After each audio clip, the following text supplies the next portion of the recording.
is winning really? Is it something that happens, is it an inner battle rather than external battles that you win in public? Is it a private thing as well? We're all wearing these badges, identity badges. But what do we know about our own identity? What do we know about ourselves?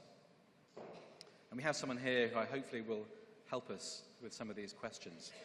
Sadhguru, as you know, is a yogi, an author, an environmentalist, and has been named as one of India's 50 most influential people. But he's also a yogi for the YouTube generation. He's a bridge between the world of spiritual thinking and the internet, the world of instant communication. And he's won the Indira Gandhi Award for his environmental projects. And he's also in the Guinness Book of Records for planting the most saplings in one day. And I think perhaps that's the nearest we're going to get to Guinness during the St. Patrick's weekend as well. His Isha Foundation has worked on many, many education projects, and we've seen some of the videos here, and support hundreds of other schools, government schools as well as their own schools. And the phrase he uses is inner engineering, so it'd be very interesting to know what inner engineering means. He's also worked with prisoners on the idea of inner freedom as well as outer freedom. Now this is a pretty big call. I did not arrange a prison break. Pardon? I did not arrange a prison break. Outer freedom means… And I'll say one last thing. This is a very big hall, but in fact, by Sadhguru's standards, this is quite a small crowd, because he was telling me earlier that he's spoken to more than 1 million people in a gathering in India, all in one place at one time, which is pretty good rock star status to have a crowd of 1 million. I'm going to ask him a few questions, and then hopefully at the end we'll have a chance for some of you to put your thoughts, because I know there are lots of people here who are very interested in him and his teachings. So we'll have a quick chat up here, a little bit of a chat, and then some of you might have some questions you might think about and want to put yourselves. So the last 5 minutes, hopefully, we can put to that and give you a chance to have your voices as well. So I'll sit down. I've got the smaller chair. Now, to begin with, I mean, one of the big issues that comes up, particularly in schools in the West, is about whether there should be more awareness of well-being, whether it should be more than just exams, more than just getting into university, whether we need to actually pay attention to a more holistic idea of education. Could you say how your teaching might reflect that? Namaskaram to everyone. This has become a major problem just about everywhere, that because education has become a way of entering the job market and getting the first fruit among your generation. So there is such a madness happening that in 2015, over 18,000 children committed suicide in India.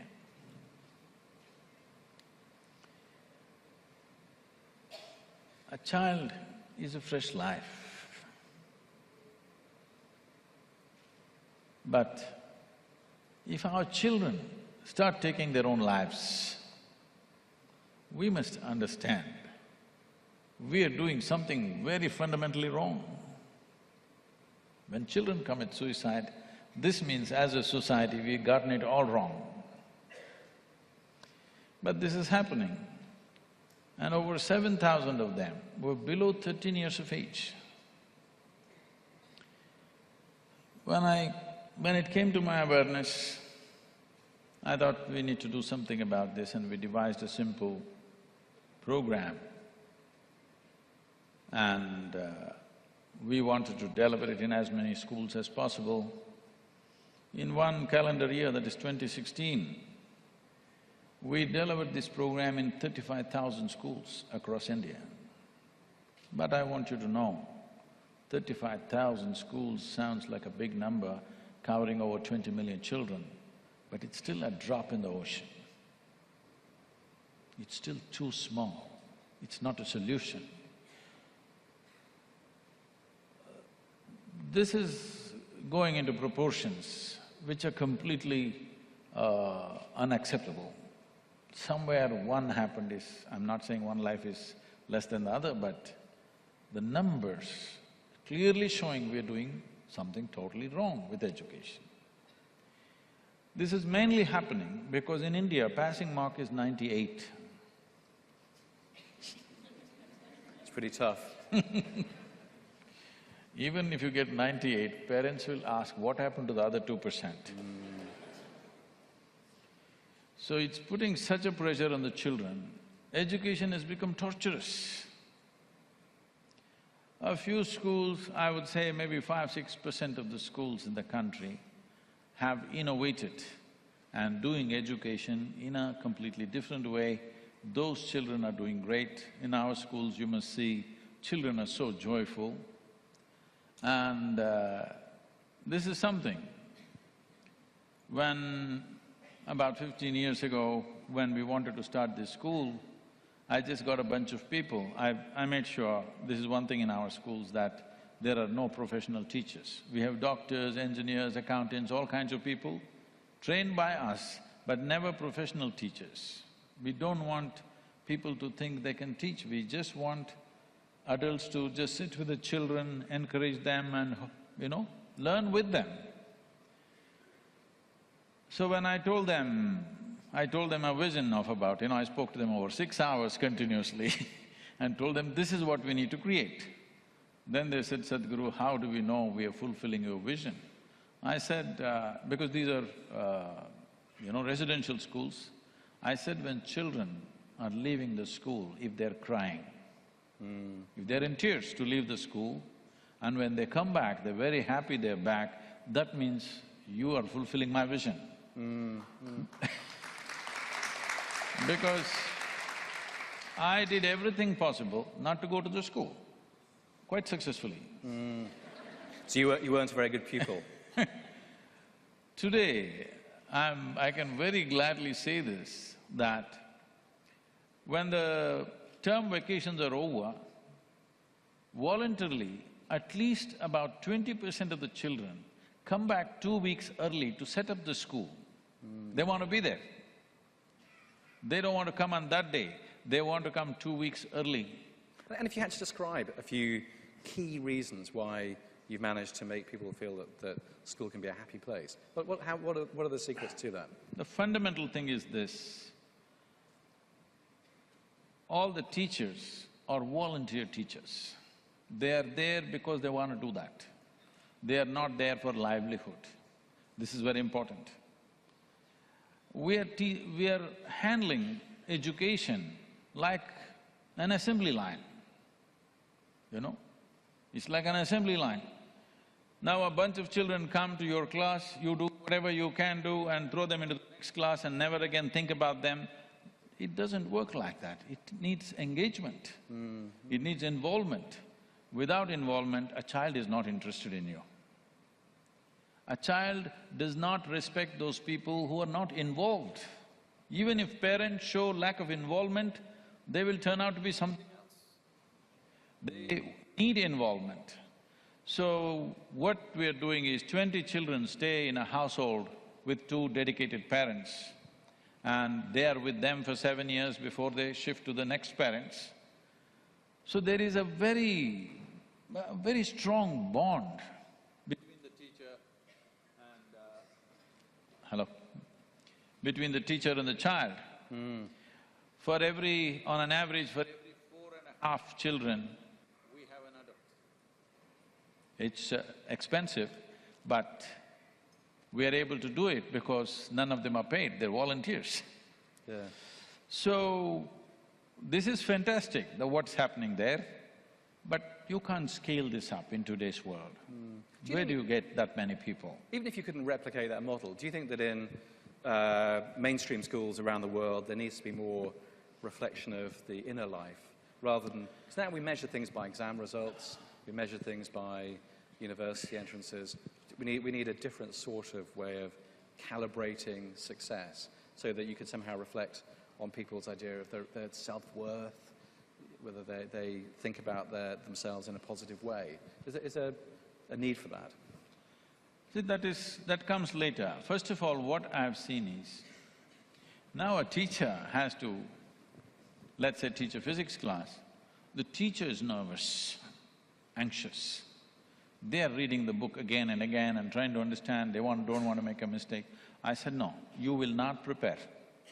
You will go there in front of the children, you sit with them, you read the book, make a fool of yourself. It's very important that you make a fool of yourself. A child likes it. Because you are acting like one Superman all the time. No, you come down to their thing and read with them, you understand something, they understand something, exchange this, a very active process of wanting to learn. Children don't want to leave the library and go. At 11 o'clock in the night, they're coming and knocking and saying, please, I want to read this, I want to know now. And this engagement is what makes the difference. And the teachers are like their parents, totally engaged. Parents may not have the time, but these people are completely engaged.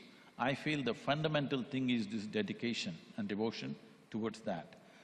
If you deliver education without the needed devotion and dedication towards what you're doing, I think you will inevitably set up a assembly line. So one solution to scale up, which we are working on right now, is the subject matter, whatever physics, chemistry stuff, get the best teachers and have it recorded, it's already there. From first standard to 12th standard, everything that you need is already there. Subject matter happens on digital platforms. The teachers are just trained for involvement, engagement, for inspiration and keeping the atmosphere very joyful and lively. Teachers are just trained for this, they do not know any physics, chemistry. Physics, chemistry is happening on the video, but the teacher is engaged with the children, learning with them, encouraging them, inspiring them. This is working very well for us. And you've written a lot about the way of developing people's sense of themselves, and you use the phrase inner engineering, which is a very interesting phrase, and it brings the worlds of spirituality and technology almost together in that phrase. Could you explain a little bit, what is inner engineering, and can we all have it? Essentially, engineering means you want to create situations the way you want it.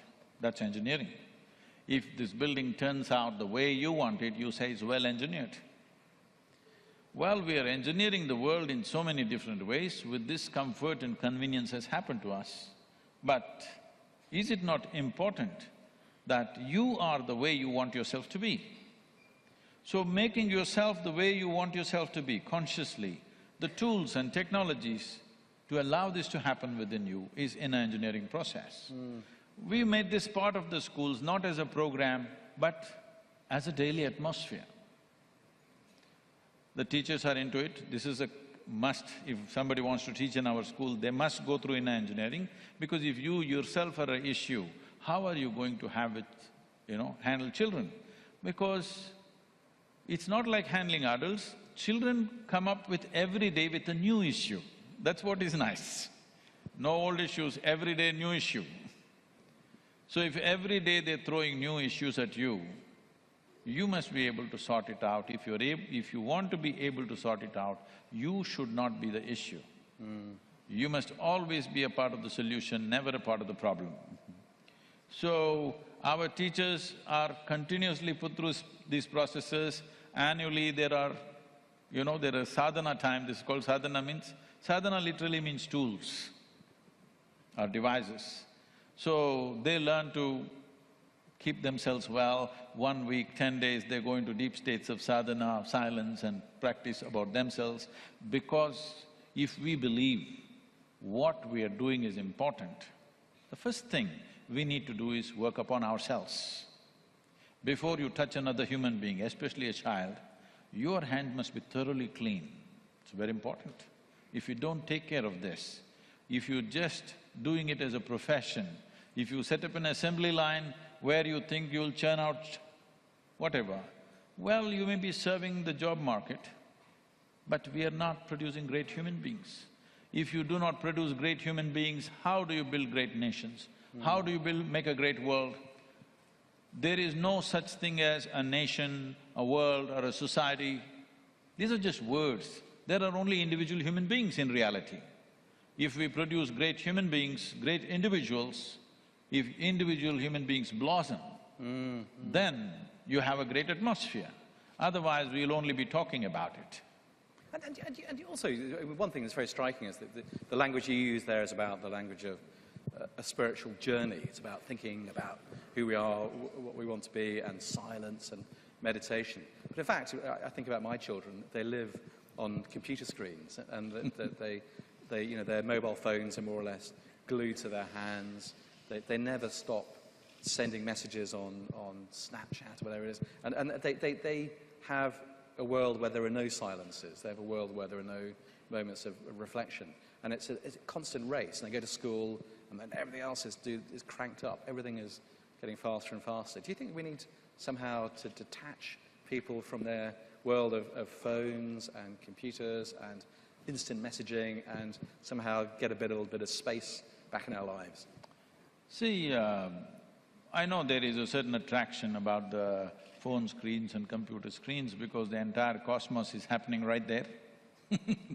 That part is there, but apart from that, I feel children have gone towards it mainly because parents are also seeing it as a way of keeping them off their radar, or it's like they're not running around somewhere, they're not doing something else, something on the phone or screen is okay. But no, this virtual world can be more dangerous than the real world.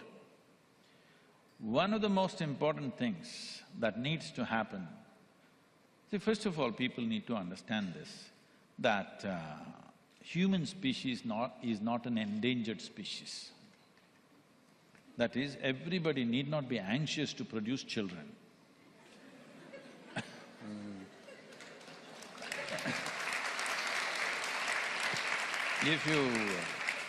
If you were a tiger, I would say, please reproduce because you're endangered. Yes.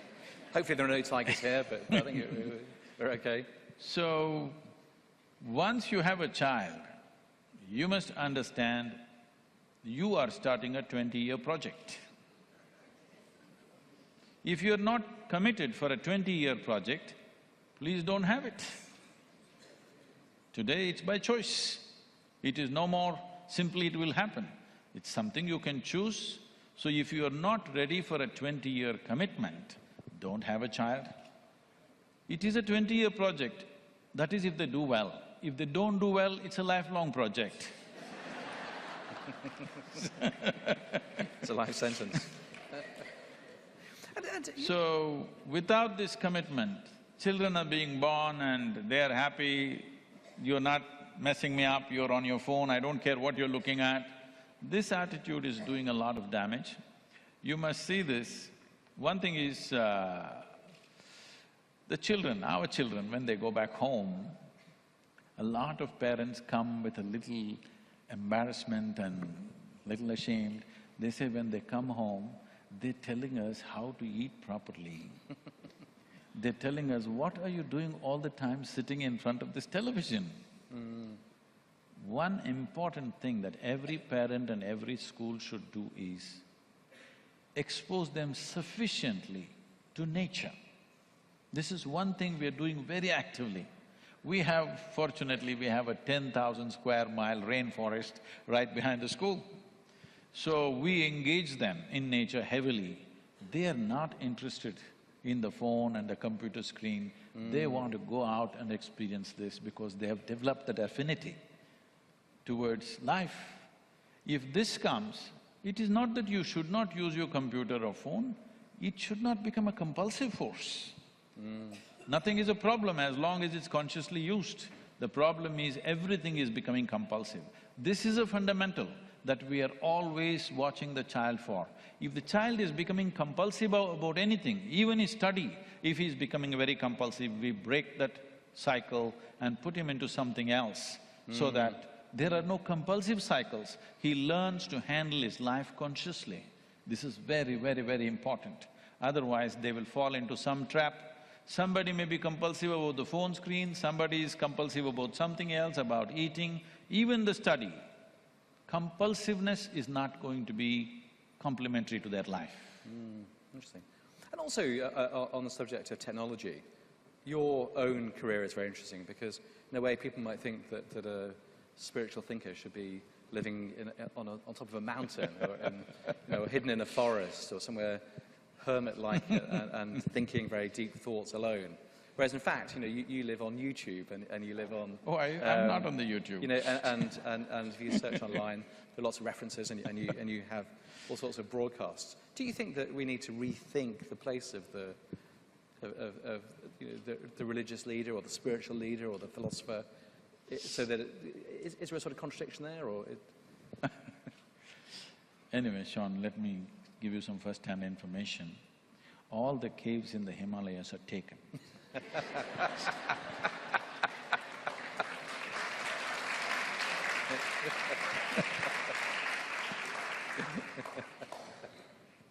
So, spiritual process is not about mountains. Spiritual process is about turning inward. Why is turning inward important? Because human experience is generated from within. Your pain and pleasure, joy and misery, agony and ecstasy happens from within you. When everything is happening within you, if you don't turn inward, you will be an accidental life. So, for turning inward, where do you have to go? Wherever you go, you'll have your problems. People think life in a cave in the mountain is easy. No. We created cities and towns and residences because in this level of organization, it's so much easier. If you live in the cave alone, do you know how many things you will have to manage every day? You'll hardly have any time to meditate, believe me. Just fetching the water, making the food, this will take your entire day, I'm telling you, because everything is difficult. So, people went to caves at one time, or even now, simply because they did not have accommodations to withdraw. They don't have a private accommodation to withdraw, so they went into the caves. There are other energetic reasons as to why you want to be in like a womb, in the Mother Earth's breast. That is fine, that's a different aspect. But we must also understand, most people's image of what is a spiritual person or a yogi, they got it from the calendar, In the calendar, they saw one yogi like this.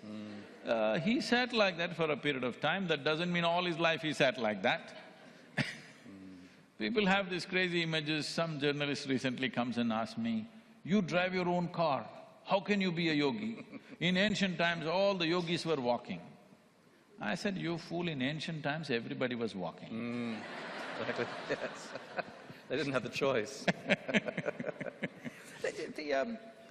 We have a little bit of time, but just before we get to questions… But anyway, I don't live on the YouTube. Oh, good. Well, I'm very glad you're here in real life here today with us. About the YouTube and the social media and the works. See, these are all different levels of empowerment for a human being. Just because some people are using it negatively, this does not mean technology is a bad thing. It is the most wonderful thing that's happened to us. I was in the United States. Sadhguru said, somebody asked me, "Sadhguru, who are all the other great gurus in the past?" I said, no, I'm the greatest guru." They just looked at me, this is Mike Tyson stuff. I said, "See, when a Krishna was there, this gentle being, if he spoke, maybe these 50 people heard him. Those people just looked, they could not hear." Do you think we've lost some of that gentleness? Have we lost some of that? No, Buddha came. What he did was, when Gautam Buddha spoke, you know what he did? If a crowd like this means, he will have his monk standing every 25 feet. If he says one sentence, this monk will repeat it, that monk will repeat it, that monk will repeat it, so people will hear it. Okay? And now we have Twitter. But now I can sit here, if we want, we can make the entire world hear it. This is a tremendous possibility. Never before was this possible, ever. So, a whole lot of negative things are being transmitted. I took it upon myself that we must use technology to the limit and make sure that people get the best things on the technology platforms, not the worst things. And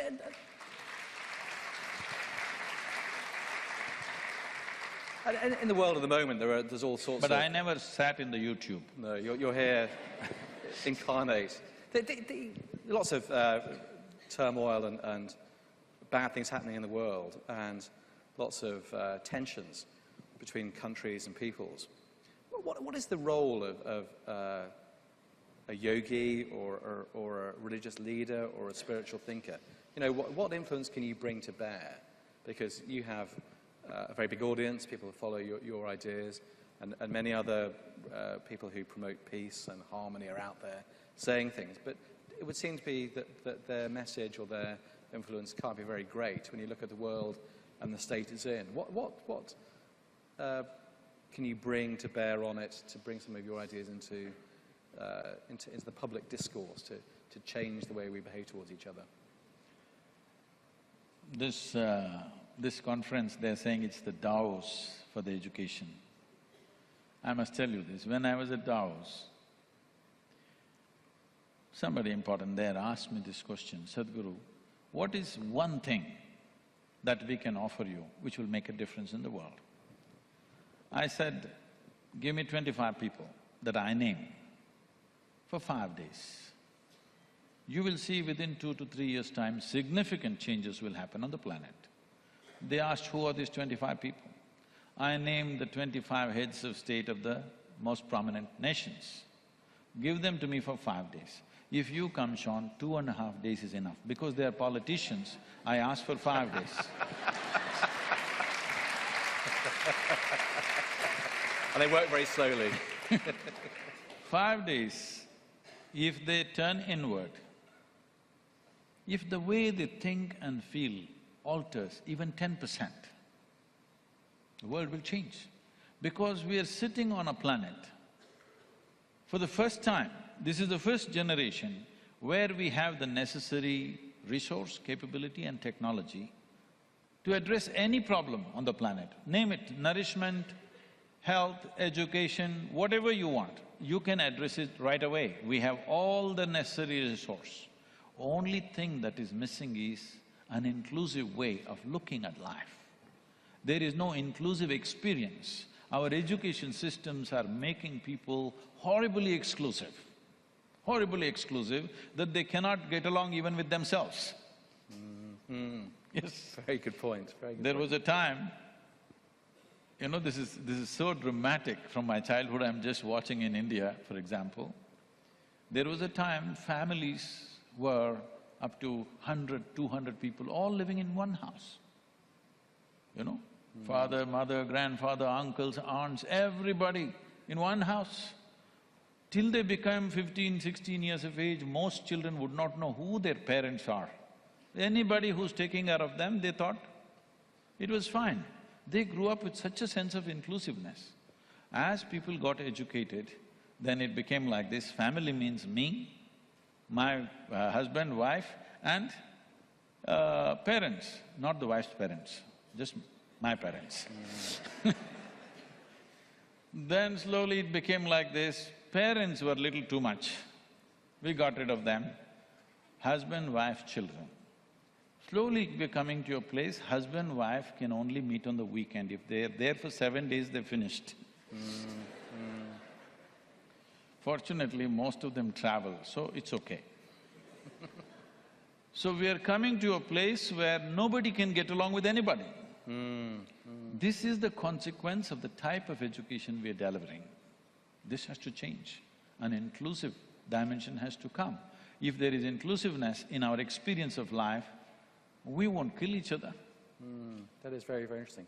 We have a few minutes, or we don't really, but I think we should definitely try and cheat the clock and get some questions. I know there are people here who have come especially to see you, so it'd be very good if we have a chance to… Should we take maybe 3 together, because I know we're against the time. There's somebody there, and there's a woman there, and a man behind, and they have microphones. Could you…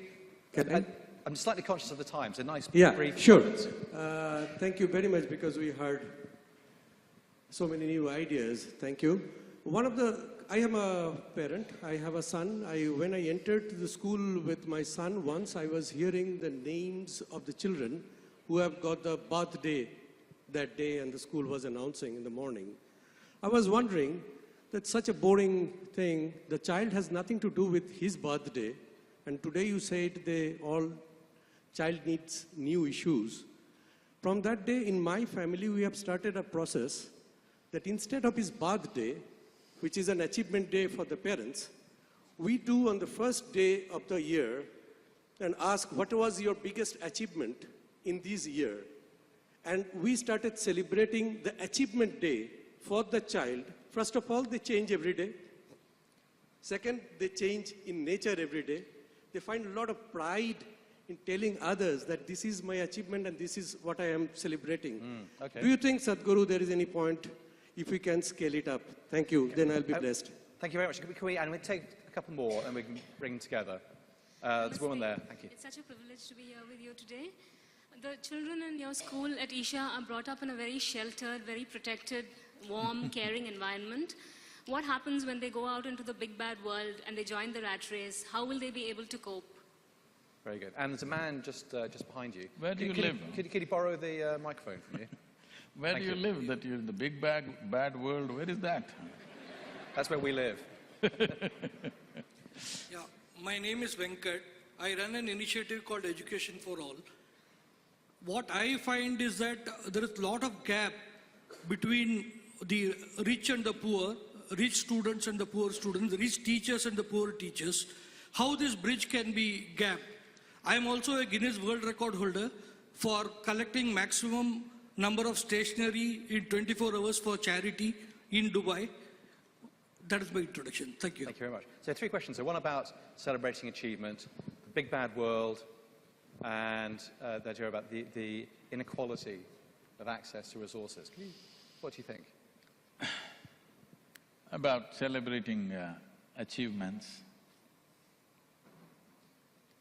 I think usually wherever certain things are done well, it gets celebrated in so many ways. I'm little skeptical about making a very organized celebrations for achievements because it leads to various aspects. First of all, always wanting to get a prize, always wanting to get attention. This is one thing, we constantly work upon children not to seek attention. Attention seeking can cost you so much later on in life that you don't know how to simply be by yourself. All the time somebody has to keep on telling you, you're doing great, you're doing great. I keep hearing this in America, it's little overdone. All the time somebody is telling you, you're great, you're great, you're great. Everything is amazing, everything is great, and here she says it's a big bad world. So, definitely you must appreciate children when they do well. It's all right if you wish to do that, but I wouldn't personally organize a day for achievements. I wouldn't look at it that way. Right now, all the 365 days are taken by somebody, you know. There's an International Yoga Day, Mother's Day, Father's Day. Yeah. For a normal guy, there is no day left. Exactly there. Or you could have it. Underachievement day, Women maybe. have a day, but… No. What would be your greatest achievement? And, if you were sending yourself a card? Huh? If you were sending yourself a card, what's your greatest achievement? If I… If you were sending yourself a card to celebrate an achievement, what's your own personal greatest achievement? For me? Oh, I'm a big failure, so… Because what my goals are, I know I will die without fulfilling them. And it's my wish and blessing to everybody that all of you should die without fulfilling your goals. That means your goals must be so large, you take one step.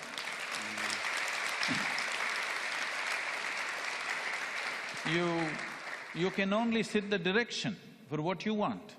The work you do till the end of your life, the next generation should pick it up and hopefully they will complete it. So, only if you have a very constipated goal. You're done with it by the time you're 60 and you think you've done a great achievement. You should not look at life like that. Let us… if you really want to see what needs to happen in the world, obviously we cannot fulfill this in our lifetime, isn't it? How much ever we do.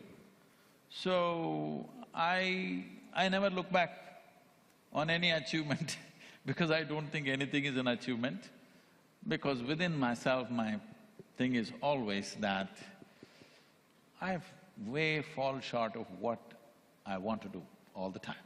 Well, thank you very much. I feel like we're just starting now. I'd love to carry on, but… No, this big bad… Yeah, the big bad world. We have to be thrown off very soon. Big bad world. It is neither big nor bad, the world. It's very small. For 7.3 billion people, it's too small. We're struggling with the space, isn't it? So it's small and it's not bad. It's just that, I don't know why you're meeting all the wrong people. Well, on that as far as I'm concerned, wherever I go, any part of the world, I must tell you this is my biggest fortune in my life. Anywhere I go, whichever part of the world, for me, not a single day ever passes without me witnessing tears of love and joy and ecstasy around me. I don't think it's a bad world.